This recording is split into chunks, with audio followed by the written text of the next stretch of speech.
Kad sam ja imala svog oca sa otvorenim očima mrtvog ispred sebe. Ok, ovo je realna stvar. Jordan Peterson kaže, kad sam bio mlad, na svakoj riječi mi je visila smrt. Jer bio je svjestan stalno smrti, zato ova njegova dubina, potraga, upravo svijest o svojoj smrtnosti ti daje dubinu.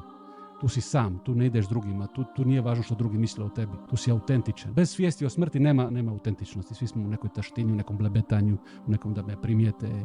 Neverovatno je kako se danas prikriva smrt. Onaj ko nije se suočio sa smrću, sa stvarnom smrću ispred sebe, često i to u najvećim slučajevima nije svestan šta ga čeka uopšte. Ali mislim da je to baš do današnjeg, ajde kažem, modernog sveta, da stvarno mi prikrivamo smrt. Jel nam se može? Imamo bolnice, izolaciju. Mene ono što je obratilo najviše, moment kad sam se ja suočila sa smrću.